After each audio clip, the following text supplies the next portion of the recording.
Welcome back to WSAV News 3 today at 11. It is the first day of the work week, and it's time to improve our headspace. Co-founder and CEO of the Good Life Brand LLC, executive leadership coach and professional speaker Ilesha joins us now for another edition of Mindset Monday, delivering bite-sized mindset shifts and leadership tools that help you think better, lead better, and live better lives starting today. And we need this advice starting today. Thank you so much for being here. Thank you as always for having me. Really appreciate it. Listen, and it was great seeing you over the weekend as well at Savannah State University Scholarship Gala. It was a great event. So today we are talking about ditching the sandwich, and we're not talking about food, but food for thought. Food for thought. Yes. Food for thought, but ditch the sandwich. And I think we have all been taught this feedback method. It's called the feedback sandwich. Say something nice, cushion in the feedback, and then say something nice at the end. We've all heard it, but neuroscience says it actually does not work very well, because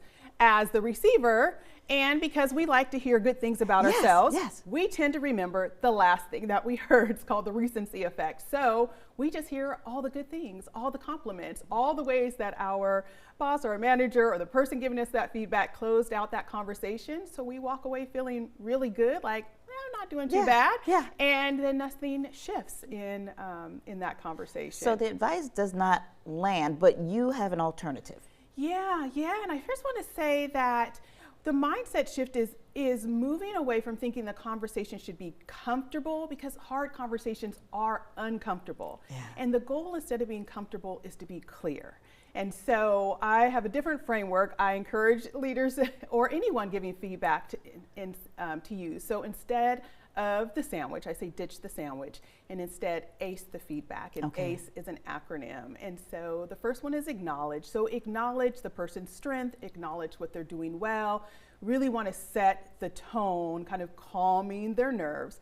The C is challenge, and so sometimes it might be a challenge for us, but what we're challenging ourselves is to be clear, to be courageous, and to really name what's happening. So what is the gap? Where are they missing? What is the impact of the thing that they are doing that you want them to improve? And then E is engage. Engage them in co-creating the next steps, because when people are part of their own solution, they tend to have more buy-in, and you're ending the conversation on the next steps, which they are more likely to remember than just a compliment that you gave them, which tends to make them walk away forgetting all of the other feedback that you said. And it also makes them feel that you're not telling them what to do when they have an active role in, working on those improvements. And also, two things can exist at once. You can be kind and clear at the same time. And I like to say clear is kind, because when we leave people with vague feedback, like you said, they're not sure what they're supposed to do. They're not sure what you're really looking for. And so they don't know how to improve. So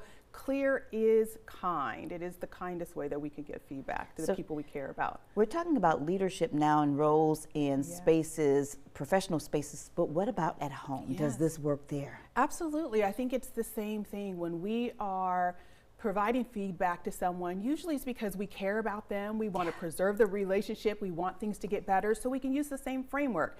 Acknowledge that things are doing well. Acknowledge how much you value the relationship. And then that C, the same thing, share with them, challenge.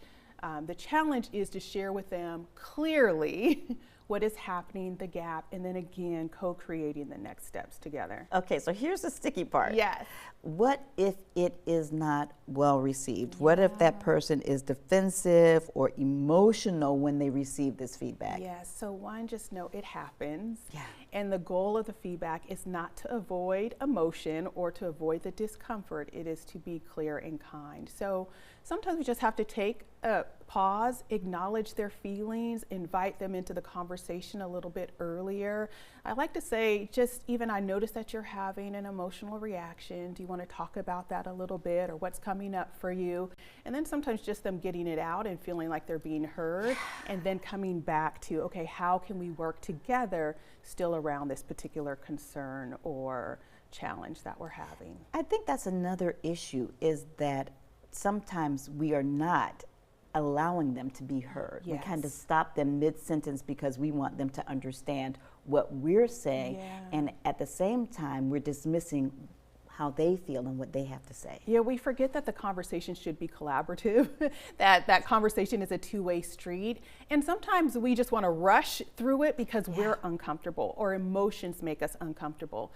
And so just knowing that sometimes people do get emotional, and I find sometimes it's because they don't want to disappoint the person who's giving them the feedback. And so just normalizing that, making space for it, just letting them know that you believe in their ability to improve, which is why you're bringing the conversation and that you're working together.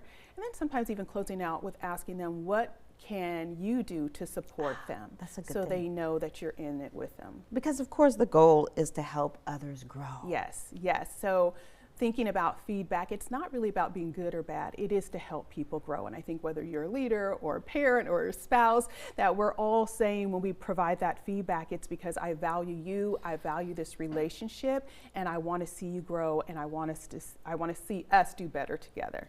Ilesha Graham, thank you so much You're for joining us welcome. today and for our free therapy session. You can find more information and see this interview again anytime on our website by visiting wsav.com/community corner. I mean, really, this applies to me in so many ways.